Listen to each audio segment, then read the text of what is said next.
The new oil is ideas. It's all digital. All the new fortunes are being created in idea space. In fact, if you're starting out today as a young, ambitious person, you don't learn real estate. You don't learn coal and oil mining. You don't go into extraction of physical resources to create wealth. You go into idea space. You go into programming, books, movies, blogs, and podcasts, and building robots, which are mostly intellectual property underneath. I would focus on the content creator side of things because I believe that's where the puck is going. That's a much more important shift in how we all consume information and content and are entertained. I really tend to believe, as you've probably gotten a sense of sort of patterns and probabilities. And if you said to me, Chamath, probabilistically answer where are we going in apps and social experiences, what I would say is, Lex, we spent the first decade building platforms and getting them to scale. And if you want to think about it, again, back to sort of this poker analogy, others' mistakes minus your mistakes is the value. Well, the value that was captured was trillions of dollars, essentially to Apple and to Google. And they did that by basically attracting billions of monthly active users to their platform. Then this next wave were the apps. Facebook, QQ, Tencent, TikTok, Twitter, Snapchat, that whole panoply of apps. And interestingly, they were in many ways an atomized version of the platforms, right? They sat on top of them. They were an ecosystem participant, but the value they created was the same. Trillions of dollars of enterprise value, billions of monthly active users. Mm-hmm. Well, there's an interesting phenomenon that's kind of hiding in plain sight, which is that the next most obvious atomic unit are content creators. Now, let me give you two examples. Lex Friedman, this random crazy guy, MrBeast, Jimmy Donaldson, just the two of you alone, add it up, okay? And you guys are going to approach in the next 5 years 1 billion people. The only thing that you guys haven't figured out yet is how to capture trillions of dollars of value. Now, maybe you don't want to, and maybe that's not your stated mission. Yeah, right. But let's just look at MrBeast alone because he is trying to do exactly that, probably. Yeah, and I think Jimmy is going to build an enormous business. But if you take Jimmy and all of the other content creators, right, you guys are atomizing what the apps have done. You're providing your own curated news feeds. You're providing your own curated communities. You let people move in and out of these things in a very lightweight way, and value is accruing to you. So the honest answer to your question is I would focus on the content creator side of things because I believe that's where the puck is going. That's a much more important shift in how we all consume information and content and are entertained. It's through brands like you, individual people that we can humanize and understand are the filter. Like we get into this model of I must work for other people, work my way up the ladder. I must do what that person is doing to make money. But really today in society, you get rewarded for creative work, for creating something brand new that society didn't even know yet that it wanted, that doesn't know how to get other than through you. So the most powerful money makers are actually individual brands, people like yourself, or Elon, or Kanye, or Oprah, or Trump, right? These are individual brands, eponymous name brands who themselves are leveraged, like you're leveraged. You have podcast media going out to everybody. That's leverage. The podcasts work for you when you sleep. They have knowledge that nobody else has, which is your knowledge is the knowledge of being Joe Rogan. I mean, who else is a UFC fighter and a commentator and a podcaster and a comedian and, interested in all these things and knows all these people? Can't replace you. So we have to pay you what you're worth. And who has I never fought in the UFC though. Oh, you didn't? Okay, sorry. Or you're whatever. You're involved in that whole scene. You just have a unique set of skill sets. So because of this unique, what I call specific knowledge, because of the accountability that you have with your name, because of the leverage that you have through your media, you're a money-making machine.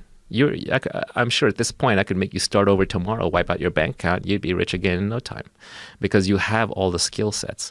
So once people have those skill sets, and the beauty is the way you've done it is you don't have any competition.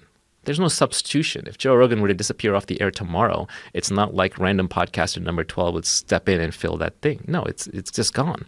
So the way to get out of that competition trap is actually to be authentic. The way to retire is actually to find the thing that you know how to do better than anybody. And you know how to do that better than anybody because you love to do it. No one can compete with you if you love to do it. Be authentic and then figure out how to map that to what society actually wants. Apply some leverage, put your name on it so you take the risks, but you gain the rewards.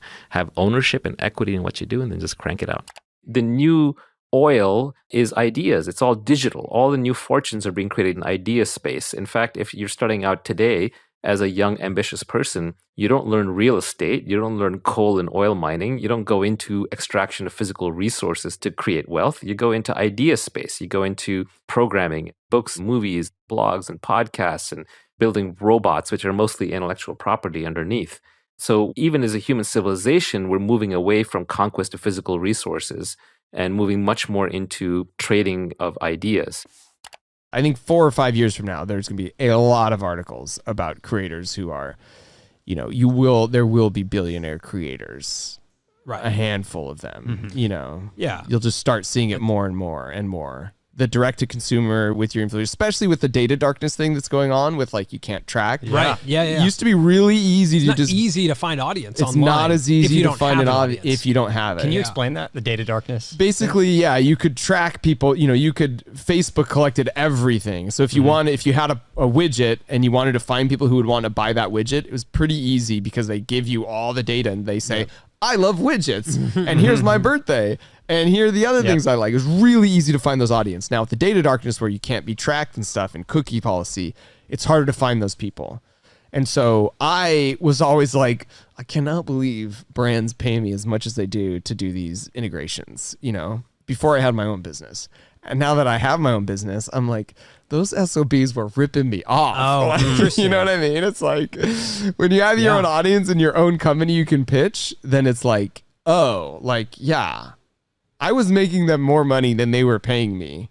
And they, you know what I mean? And sometimes you have the thing where they're like, well, it didn't perform as well as we wanted. It's like, no, dude, I know that's not true now, This is the kind of entrepreneurship or product market fit flipped on its head where, previously someone would create Crunch Labs. They would say, okay, I have these, I want to teach kids how to engineer. Now I need to go find an audience for them. But now it's the inverse where it's, hey, I have this massive audience interested in building and engineering.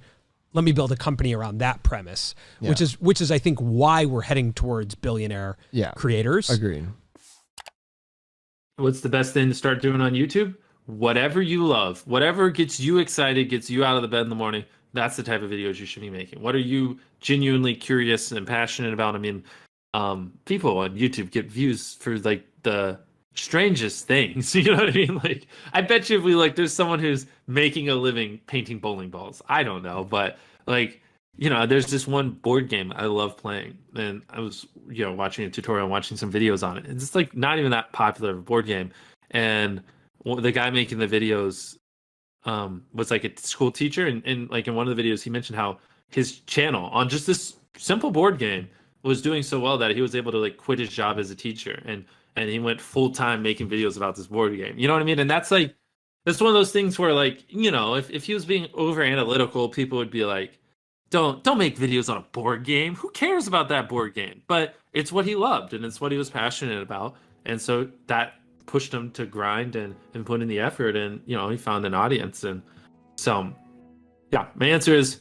make videos on whatever you love and you'll make it a lot further. It's the same thing like don't, people say don't do YouTube for money, and the thing is it's not like wanting money isn't going to cause you to fail, but if that's your focus, it's like I'll set aside money related videos like Graham, Stephen and all them, but it's just if that's your focus, you're not going to put in as many hours and you're not going to obsess as much than if it was something that you genuinely did as a hobby and loved creating.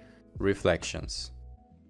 Another perspective that I have found very useful is from Alex Hormozi. He argues that, just like in the past, fortunes were made on oil, today's fortunes are made on attention, since anyone can build an audience thanks to the infinite leverage of the internet. And you build an audience by being authentic to yourself, by doing what you love and pursuing your genuine curiosity. And that will naturally bring you authentic ideas, which then you can package in a digital format to then be consumed by anyone on the internet who enjoys your ideas and your work. In my opinion, this is why Naval Ravikant and Alex Hormozi have said that ideas and attention are the new oil. Because once you have an audience and the attention, it is relatively easy to monetize through ads revenue, brand deals, and affiliate marketing. Or even create your own business, which could solve the most common need of your audience and you wouldn't have to spend a penny on marketing.